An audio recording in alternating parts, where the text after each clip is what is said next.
नमस्कार मित्रांनो, मुरांबा मालिकेच्या एपिसोडच्या भाग 2 भागामध्ये आपण बघणार आहोत की रमा ही रेवाला म्हणत असते की यांच्यात आणि माझ्यामध्ये गैरसमज निर्माण करण्यासाठी तो फोटो तुम्हाला दाखवला, माझ्या जखमेवर मीठ चोळण्यासाठी डिहोचे पेपर तुम्हाला पाठवलेस, यांच्या मनामध्ये कशी तू आहे हे मला तू दाखवून दिले, यांनी रेवाला स्वीकारले हे तू माझ्या मनामध्ये कसे पेरत आली।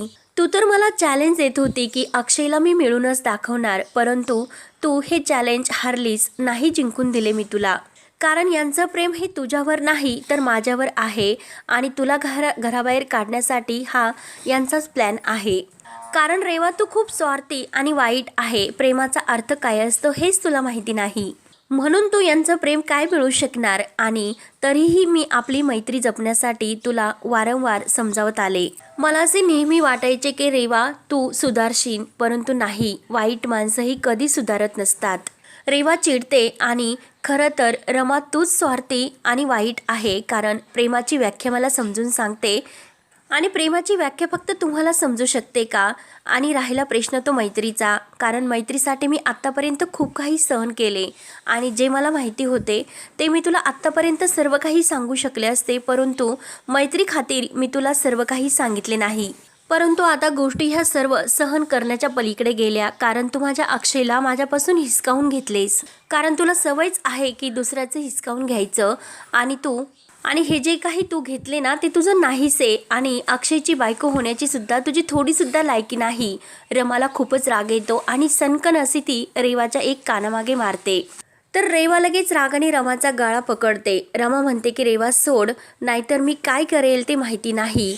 रेवा काही सोडायला तयार नसते, तर रमा लगेच रेवाचा हात पिरगळते आणि मैत्रीण होती म्हणून कमी मारले, नाहीतर माझ्यामध्ये मानसिक आणि शारीरिक ताकदही तुझ्यापेक्षा रेवा जास्तच आहे, हे मात्र तू विसरू नकोस। आणि विसरलीस का त्या अथर्वाच्या छळातून मी तुला बाहेर काढले ते, आणि तेव्हा सर्वांच्या विरोधात जाऊन जर मी तेथे तुला वाचवण्यासाठी आले नसते तर आजसुद्धा तू तेथे सडत पडली असती।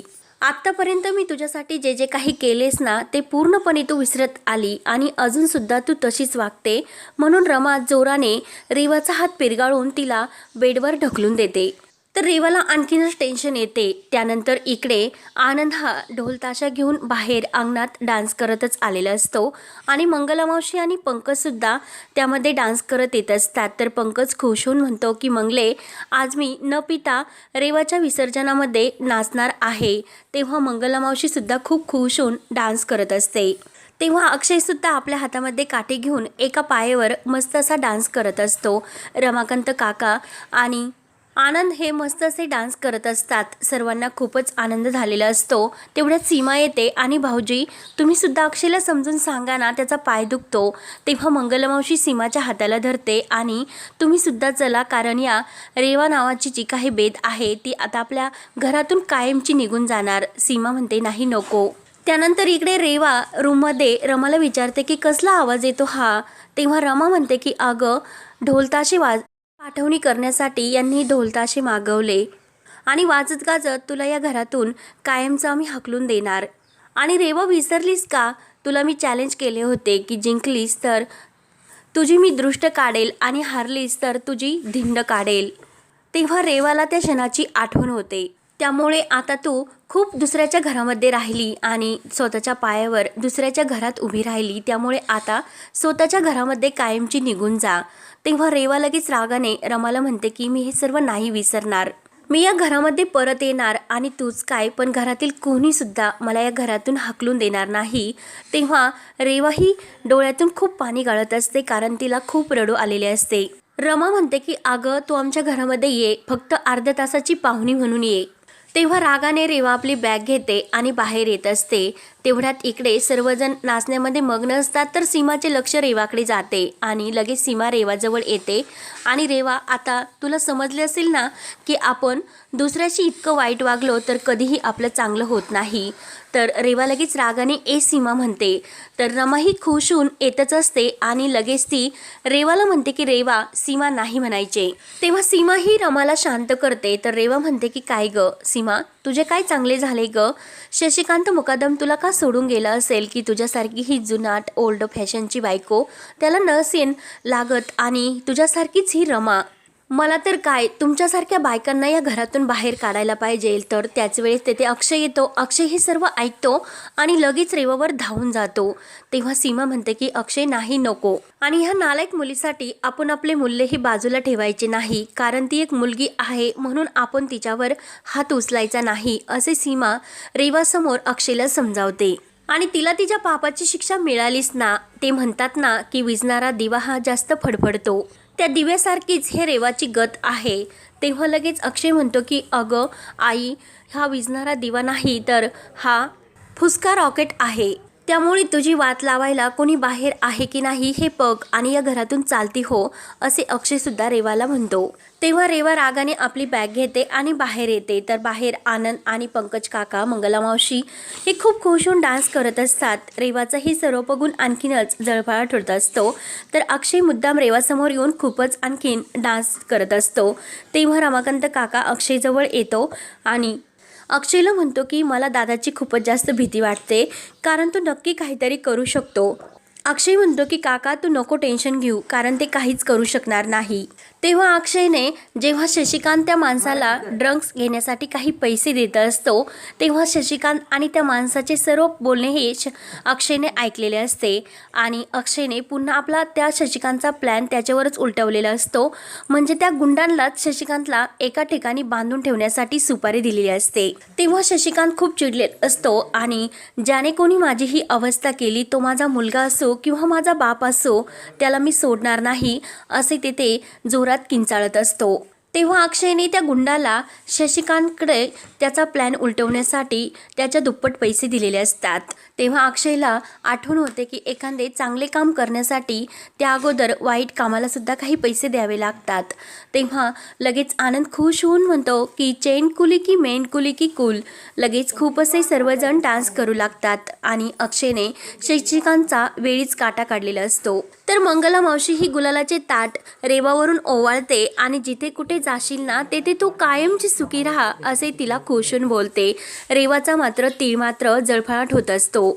तेव्हा सीमा खुशून म्हणते की मंगलताई, मला खरंच खूप आनंद होतो की कारण माझी सून माप ओलांडून या घरामध्ये आली आणि या घरातील अवदासा कायमची बाहेर चालली.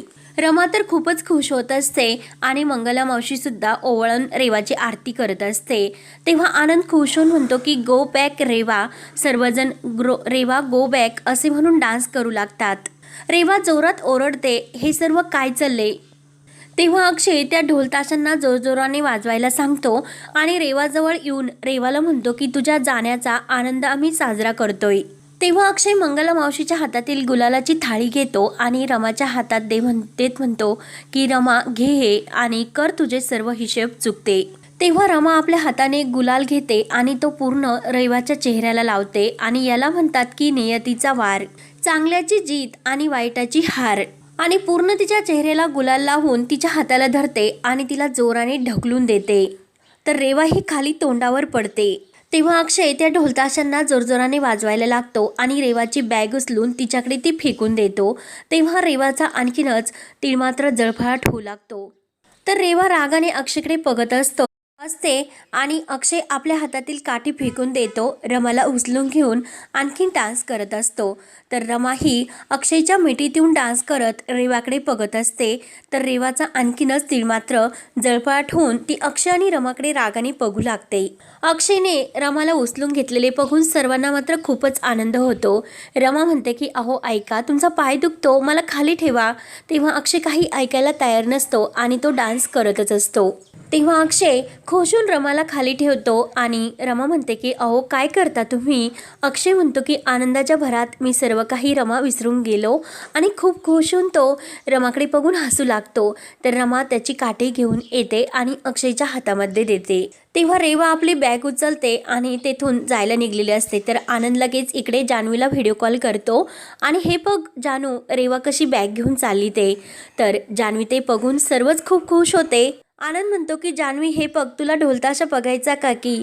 तेव्हा लगेच जान्हवी ते सर्व बघून म्हणते की अरे मला सुद्धा खूप नाचायचे होते रे. तेवढ्यात पार्वती आजी येते आणि जान्हवीला म्हणते की अगं कुठे जायचे होते तुला नाचण्यासाठी? जान्हवी म्हणते की आई आजी माझी मैत्रीण आहे ना, तिची सेरेमनी होती आणि तिने मला बोलावले होते आणि ते सर्वजण डान्स करतात ना, ते सर्व बघून मला सुद्धा असले वाटले की मी सुद्धा डान्स करावा. तेव्हा पार्वती आजी म्हणते की अगं मग असे काय, जायचेच ना तू? तेव्हा लगेच जान्हवी म्हणते की मग तुम्हाला हँडल कसे केले असते?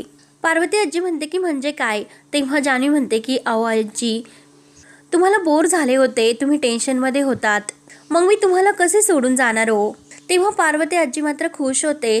तर आनंद हा रेवाच्या समोर येऊन जान्हवीला तो व्हिडिओ कॉल दाखवू लागतो. तेव्हा मात्र रेवाचे ते रंगलेले तोंड पाहून जान्हवीला खूपच आनंद होतो आणि ए रेवा असे बोलते तर पार्वती आजीच्या लक्षात येते. ती जान्हवीकडेच बघत असते. त्यानंतर इकडे रमा आणि अक्षय एकमेकांकडे बघून खूप खुश होऊन हसतात. तर अक्षय रमाच्या चेहऱ्याला हात लावून विचारतो की रमा खुश आहे ना तू आता? तर रमा खुश होऊन हो बोलते.